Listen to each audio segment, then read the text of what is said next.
41 juta itu belum termasuk besi penyangga panel surya, kabel-kabel yang dipakai, MCB yang dipakai, ada sekun, isolasi, proteksi petir, dan lain-lainnya. Oke, setelah dari baterai, kabel dihubungkan ke inverter. Usahakan kabel jangan pelit-pelit ya, kualitas dan ukurannya. Diusahakan juga untuk beban nantinya kabel gak harus ganti-ganti lagi, karena semakin besar ampere yang dihasilkan atau dialirkan, kabel harus berukuran besar biar tidak panas. Di sini kabel yang saya pakai itu 35 mili menuju ke inverter, karena beban yang saya pakai terkadang besar. Mungkin teman-teman yang hanya untuk pemakaian rumahan memakai yang kabel 16 mili terasa sudah cukup baik kok. Inverter yang saya pakai ini mereknya Kenica 6000 watt peak. Inverter berjenis low frekuensi yang di dalamnya ada trafo toroidnya. Kenica 6000 watt ini bisa ditarik beban load sampai di atas 5000 watt konstan. Inverter ini hanya bekerja di sistem 48 volt sesuai baterai yang saya pakai. Saya beli inverter ini agar kedepannya dalam penggunaan berbagai macam jenis alat-alat nanti ya bisa serbaguna. Inverter berjenis Sinwave itu wajib ya.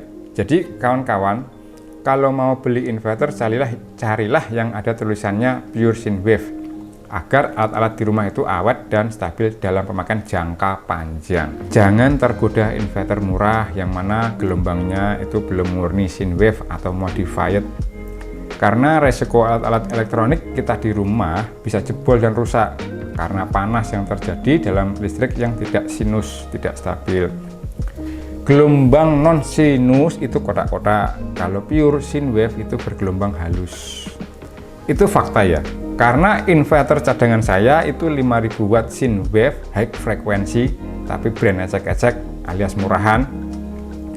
Terus beberapa mesin las yang saya pakai kinerjanya juga kurang bagus, dan bahkan saat ini inverternya malah mati. Ya terbuanglah 2,5 juta karena beli inverter cadangan yang jelek kualitasnya. Untuk inverter Kenica 6000 watt ini saya beli 6,5 juta. Bentuknya keren, ada display voltase, beban, dan fitur lainnya. Jadi ya totalnya ya 41 terus ditambah 2,5 terus ditambah 6,5 itu 50 juta. Wah, Jian. Setelah inverter saya masih memakai switch manual untuk mengubah dari PLN ke PLTS. Saya belum memakai ATS atau automatic transfer switch ya, karena akan menambah biaya lagi. Udah bokeh nih. Sementara manualan saja saya lebih menyaman kok ya, karena kan sudah bisa 24 jam PLTS-nya saat ini, jadi nggak perlu ATS kadang berganti dari PLTS ganti ke PLN, kadang ganti kalau kekurangan apa itu daya di baterai, karena baterai saya sudah 3, jadi 24 jam dipakai apapun sudah lebih dari cukup, bahkan ada sisa buat besok paginya. Malam pun saya memakai ruangan ini juga untuk YouTube juga sangat proper, sudah sangat pas, nggak ada kurangnya. Terus semua peralatan PLTS ini perlu kandang atau tempat seperti ini. Kandang ini saya buat sendiri dari besi hulu, saya desain open terbuka agar bisa dipindah-pindah dan instalasi lebih rapi di mukanya, di bagian depannya. Terus rangkaian kabel yang rumitnya akan tersembunyi di bagian belakangnya. Lebih enak daripada nempel ke tembok, nanti akan repot saya nanti kalau ada kerusakan. Nah, untuk alat-alat yang sudah saya sebutkan tadi, kita masih perlu aksesoris lainnya, misalkan terminal blok, MCB AC, MCB DC, ada sekun kabel, ada kabel-kabel, LCD monitoring, fan, kipas, besi hulu ya, terus ada cat, skrup ruping untuk memasang panel suryanya tadi, terus ada isolasi, kabel-kabel kecil, saya globalkan sajalah sekitar 5 jutaan.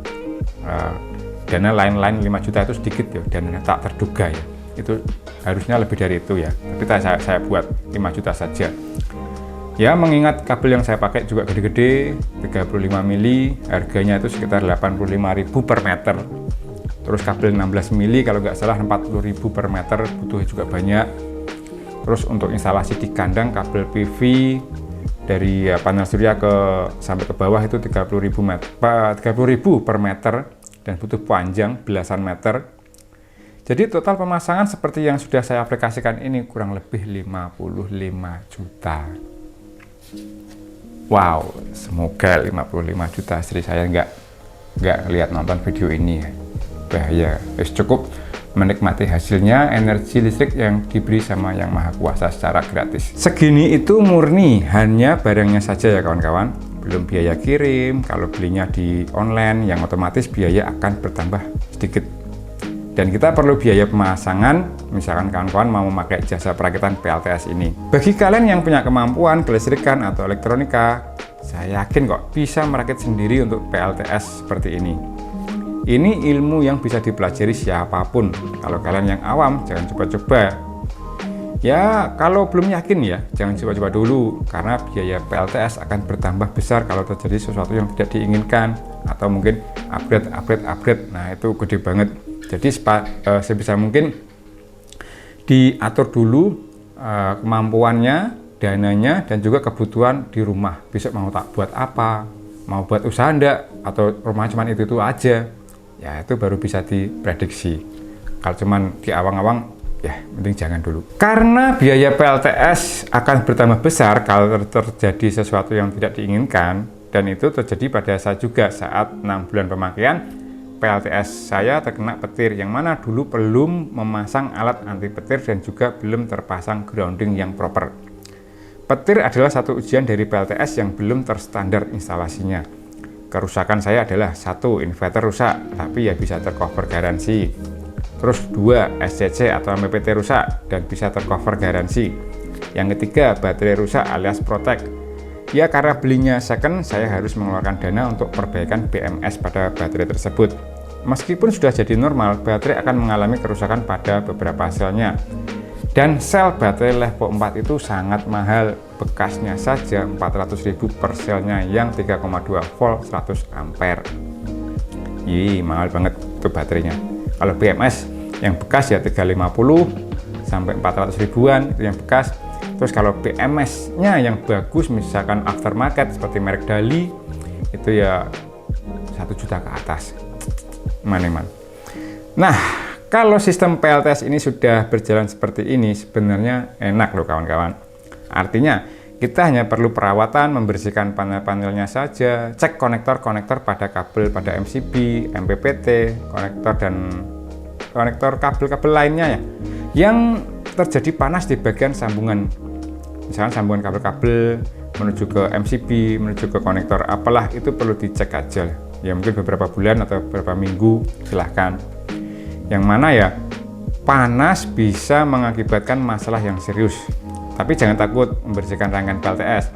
Bagi orang awam memang sungguh bahaya kalau tidak tahu, karena kadang bisa nyetrum. Tapi jangan khawatir, kalau di bawah 100 volt itu nggak begitu nyetrum loh. Kalau kalian sudah memasang grounding di berbagai alat-alatnya, otomatis rangkaian aman untuk dipegang. Siapa saja aman. Yang penting groundingnya, tiap bagian besi-besinya kalian kasih kabel grounding ke bawah. Enaknya di sini bagi kalian yang punya motor listrik, bisa ngirit BBM untuk sekedar jemput anak sekolah. Sepeda listrik ini ya untuk jalan-jalan di perumahan lah, di kampung. Terus bahkan kita bisa memakai pompa air dalam menyediakan kebutuhan air. Misalkan kawan-kawan punya sumur sendiri ya, itu akan mengirit tagihan air di rumah, jadi nggak bayar selama bulanan ini. Enak gitu loh. Air sepuas-puas kita lah, mau nyuci, mau apa, mau makan, minum, masak, pokoknya los airnya. Nyuci motor, mobil ataupun sepeda bisa sepuasnya tanpa ada tagihan air pam lagi. Enak kan? Walaupun setelah listrik gratis, ternyata ada tagihan pam yang bisa dikurangi. Nah, untuk PLTS yang saya bangun ini bisa menyalakan semua peralatan di rumah, yang mana saat ini saya tuh memakai AC 1 buah di kamar. Istri di rumah masak air memakai pemanas. Saya memakai studio di rumah yang bebannya bisa mencapai 500 watt. Ada komputer, lampu-lampu, terus banyak lampu dan banyak peralatan elektronik lain. Semua dari pagi, siang, malam dan seterusnya itu bisa tercover semuanya dengan ketiga baterai 48 volt 100 ampere ini. Terus, syarat PLTS bisa dipakai 24 jam itu memakai 3 buah baterai. Kalau memakai 1 baterai, 2 buah baterai, ya agak akan cukup pemakaian bebannya. Saya sudah tes dulu 2 buah baterai. Saya menyalakan AC dari jam jam 10 malam sampai jam 5 itu ternyata kurang, ternyata habis, dan akhirnya baterai kalau sampai kehabisan itu rusak, biasanya gitu. Ada sel yang drop alias timpang, harus di balancing lagi baterainya, atau ya beli lagi, ketemunya kayak gitu. Nah, sebenarnya bisa kok 24 jam kalau di malam hari tidak ada pemakaian AC-nya, hanya kebutuhan alat-alat listrik di rumah tangga biasa, yang mana alat-alat yang dipakai itu seperti kulkas, lampu-lampu, dan alat-alat elektronik ringan lainnya. Wah, ada kawan-kawan bertanya, kok modelnya besar sekali ya? Cuma pemakaian rumahan saja sampai segitunya. Nah, di sini semua pegiat PLTS awalnya memang coba-coba dari kecil bertahap menjadi besar. Karena memang PLTS itu adalah investasi jangka panjang, yang mana kita tidak akan tergantung pada regulasi pemerintah. Hitungannya bagaimana sih kok bisa menghitung sampai banyak? Hitungan awalnya gini, kalau menurut saya ya, biaya tagihan listrik di rumah kalian itu berapa? Misalkan kalau tempat saya itu 500.000 per bulan, maka saya akan kali 100. 500.000 kali 100 itu 50 juta. Nah, 50 juta itu adalah harga minimal atau uang minimal yang Anda keluarkan biar PLTS bisa sampai 24 jam penuh. Nah, seperti itu. Kalau nggak kurang dari 50 juta berarti ya nggak bisa 24 jam, alias mungkin pemakaiannya siangnya saja, atau siang sampai jam 8 malam, sampai jam 9 malam, sampai jam 10 malam. Jadi tengah malam sampai pagi mungkin berbeda lagi. Itu kalau budget dikurangi itu tadi. Misalkan kita nggak perlu antri bensin ya kalau sudah punya PLTS seperti ini. Terus peraturan harga pemerintah itu sering gonta-ganti. Terus listrik padam kita masih on, kita bisa kerja, ya dalam hati kita bangga, wah kita hidup sendiri listriknya. Terus mau masak, gas habis dan gas harganya naik, kita bisa memakai pemanas air atau kompor listrik dari PLTS yang sudah mumpuni ya.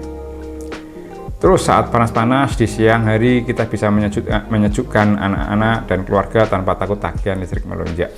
Kalau nggak ada PLTS ya kita, alah panas ya udah nggak pakai kipas angin, nggak usah pakai AC, nanti mahal nanti tagihan listrik bulanannya. Semua pilihan membangun PLTS itu ada di kalian sendiri, mau yang sistem bagaimana. Tentunya disesuaikan dengan keinginan dan juga dananya, apalagi yang sudah punya usaha sendiri. Misalkan ada laundry, warung kelontong, yang ada freezer, ice creamnya. Tentunya kebutuhan listrik juga besar itu. Dan juga usaha las listrik, pertukangan, dan banyak, apalagi ya pemakaian di siang hari seperti itu. Banyak sekali. Adapun usaha kos-kosan yang mana bisa pemakaian listriknya itu sangat besar, pasti menguntungkan. Lanjut lagi, karena PLTS ini belum familiar dan biaya besar, banyak orang akan berpikir berkali-kali untuk membangunnya. Semua kerusakan bisa berpengaruh pada suhu lingkungan, beban kejut, dan lain-lainnya. Di sini makanya saya memakai sistem open case, yang mana sirkuit udara akan terasa los tanpa hambatan. Untuk baterai Levo 4 ini termasuk awet daripada memakai baterai VRLA atau baterai biasa atau baterai kering. Saya sarankan dibatasi untuk baterai itu maksimal chargingnya di voltase 54 volt saja.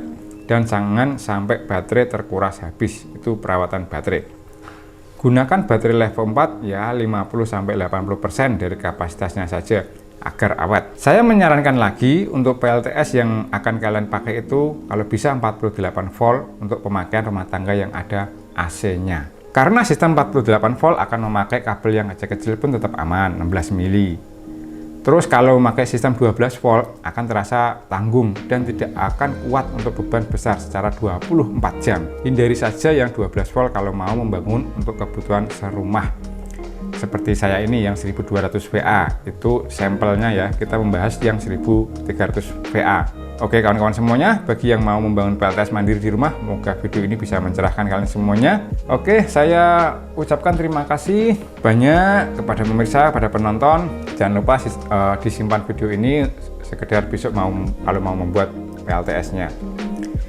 Ya, seperti inilah PLTS yang saya pakai buat studio malam-malam seperti ini. Kuat banget, 24 jam.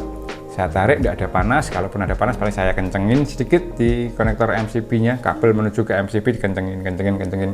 Oke, terima kasih. Sampai jumpa di video berikutnya. Salam Junaid Samudra Komputer. Peace.